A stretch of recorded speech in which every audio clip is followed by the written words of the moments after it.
3?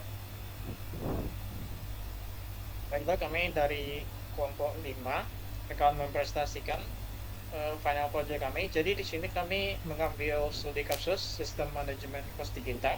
Sebelum mulai, kami akan memperkenalkan diri terlebih dahulu. Saya Isyana Pertama dengan NPM 207. Saya Mika Mauris Parapat dengan NPM akhir 199. Saya Brian Benedict Bangun dengan nomor NPM 214.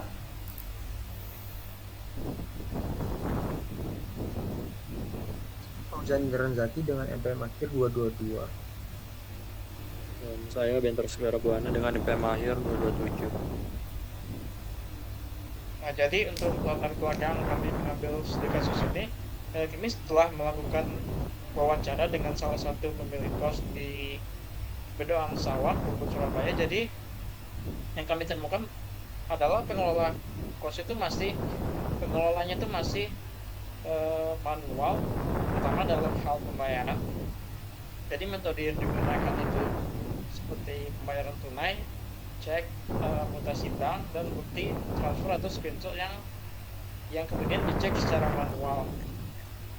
Nah, jadi hal ini menimbulkan beberapa masalah, seperti kesulitan pemilik kos dalam memantau status pembayaran tiap kapalnya. Jadi pemilik kos itu harus bolak-balik ke pembukuan untuk mengecek apakah penghuni pada tiap kapal itu sudah bayar atau belum. Lalu hal ini menimbulkan selain itu terdapat juga risiko keterlambatan dan miskomunikasi karena pengecekan itu dilakukan secara manual. Lalu pemilik kos juga sering lupa tanggal jatuh tempo karena tidak ada pengingat pada pembayaran di hari H. Lalu juga seperti koordinasi perawatan fasilitas atau properti itu dilakukan secara manual oleh pemilik kos dan juga sesekali menggunakan token yang telah berlangganan. Jadi untuk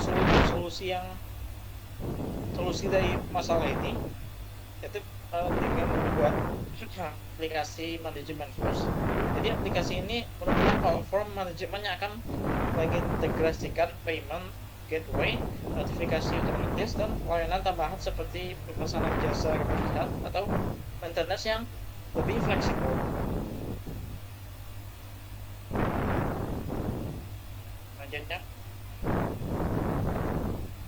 Selanjutnya itu kita ada fitur-fitur yang dari aplikasi kami. Nah, fitur-fitur di aplikasi kami, kita ada fitur yang pertama ada payment gateway. Fitur ini memungkinkan pembayaran melalui berbagai metode seperti transfer bank, QRIS, dan e-wallet. Pembayaran tidak lagi menggunakan nomor rekening, tapi menggunakan virtual billing yang berbeda untuk setiap kapal, sehingga status pembayaran dapat dipantau secara real. Selanjutnya ada riwayat pembayaran atau history. Setiap penyewa dapat melihat history transaksi dan juga dapat diunduh sebagai bukti pembayaran jika dibutuhkan. Informasi detail seperti jumlah waktu dan identitas pembayaran juga akan ditampilkan. Selanjutnya ada notifikasi. Sistem akan mengirimkan pengingat otomatis melalui email atau WhatsApp kepada penghuni kos menjelang atau saat jatuh tempo pembayaran. Notifikasi juga akan dikirimkan kepada pemilik kos, misalnya jika ada pembayaran ditangkap atau ada notifikasi dari fitur pelayanan. Fitur ini bertujuan untuk mengurangi beban kerja pemilik kos. Selanjutnya ada layanan tambahan. Aplikasi ini akan menghubungkan penghuni dan pemilik kos dengan penyedia jasa seperti teknisi AC atau tukang-tukang yang bisa ada maintenance di kos. Saat ini pemilik kos umumnya menggunakan langganan dengan harga tertentu. Dengan fitur ini, pemilik kos bisa lebih fleksibel dan menggunakan jasa hanya jika penghuni kos juga dapat menggunakan jasa di luar bendungan maintenance standar. Selanjutnya ada dashboard. Fitur ini memungkinkan pemilik kos untuk memantau status seluruh kamar dan penghuni secara real time. Dashboard ini juga menjadi akses utama untuk mengelola semua fitur yang ada di aplikasi. Lalu selanjutnya ada alur dari aplikasi, yaitu yang pertama pastinya kita memiliki alur yaitu registrasi ataupun login, di mana User ataupun admin, yaitu penghuni kos ataupun pembeli kos, itu mendaftarkan akun atau memasukkan akun yang telah mereka miliki ke dalam website, di mana masing-masing tersebut itu akan disimpan ke dalam sebuah database. Untuk melakukan login, informasi yang dibutuhkan yaitu email ataupun nomor WhatsApp dan juga password atau kata sandi yang telah dibuat. Lalu yang kedua yaitu ada manajemen kamar dan penyewa dari POV dari admin atau pemilik kos, di mana ketika admin itu sudah masuk atau sudah masuk ke akunnya, maka akan diarahkan ke dalam dashboard atau halaman manajemen kamar, di mana pada page ini pemilik kos ini dapat menambahkan data-data kamar seperti nomor kamar, harga sewa, fasilitas, status ketersediaan atau tidak, dan lain-lain. Lalu selanjutnya ada pembayaran untuk penyewa, di mana pada alur pembayaran ini penghuni kos dapat melakukan pembayaran ketika mereka sudah melakukan login dan akan muncul sebuah detail tagihan yang harus dibayarkan oleh si penghuni kos, di mana penghuni kos ini dapat melakukan pembayaran melalui kris, e-wallet ataupun transfer bank. Lalu selanjutnya ada notifikasi, di mana notifikasi ini berfungsi sebagai pengingat otomatis jika penghuni kos tidak melakukan pembayaran sebelum jatuh tempo atau ketika jatuh tempo. Lalu selanjutnya ada layanan maintenance, di mana pada layanan maintenance ini penghuni kos dapat mengajukan laporan pengajuan untuk maintenance atau pemeliharaan ataupun pemeriksaan mengenai fasilitas yang ada di dalam kos.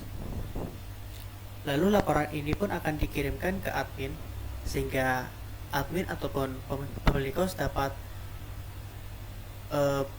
bertindak langsung ke dalam tukangnya. Lalu ada dashboard, di mana dashboard ini setelah melakukan login, pemilik kos itu dapat melihat data-data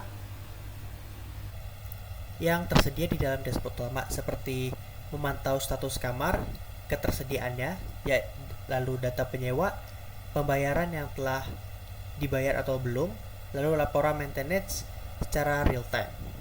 Lalu pada dashboard ini, penyewa akan diarahkan ke dashboard yang menampilkan informasi kamar, lalu status pembayaran ataupun tagihan, dan notifikasi jika belum melakukan pembayaran.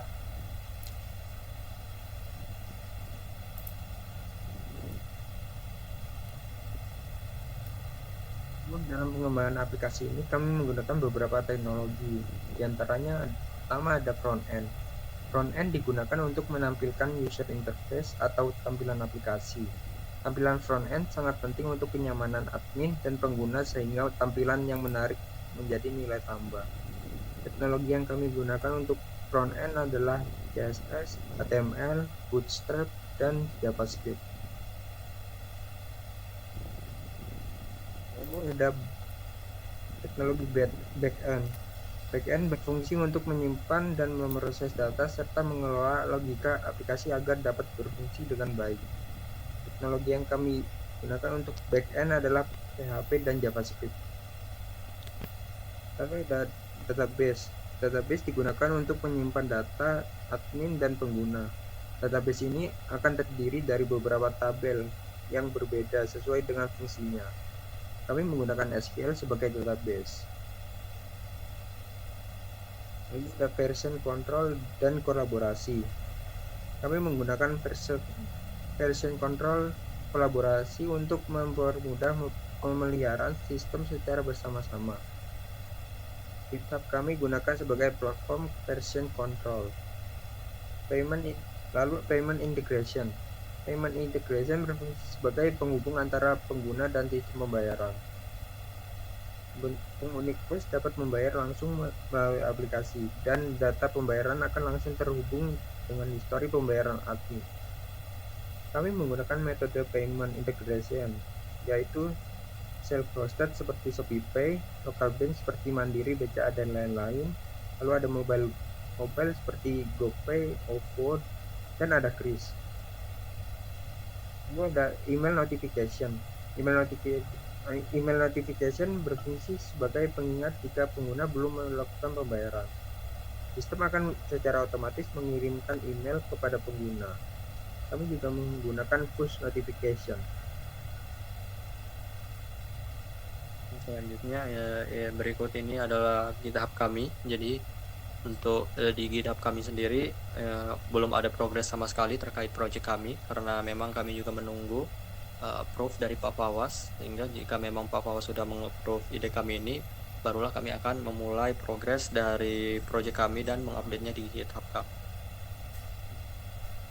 Untuk kolaboratornya di sini ada Brian Benedict Bangun, Fauzan Indarwan Zaki, Isyanda Pratama, Mika Parapat, dan saya sendiri Benter Segara Buana, yang kebetulan tidak ada dalam screenshotannya karena memang saya yang membuat repositori. Dan ini beberapa dokumentasi kami ketika kemarin mewawancarai salah satu pemilik kos di daerah Bedokan Sawah. Jadi, mungkin itu saja tadi beberapa penjelasan terkait project kami, terkait final project kami. Jadi pada intinya aplikasi yang akan kami rancang ini diharapkan dapat membantu pemilik kos dan penghuni kos dalam mengelola sistem pembayaran dan untuk mempermudah bagi penghuni kos untuk melaporkan jika ada kerusakan fasilitas dalam kos. Jadi mungkin sekian presentasi terkait final project dari kelompok 5 dari kelompok kami.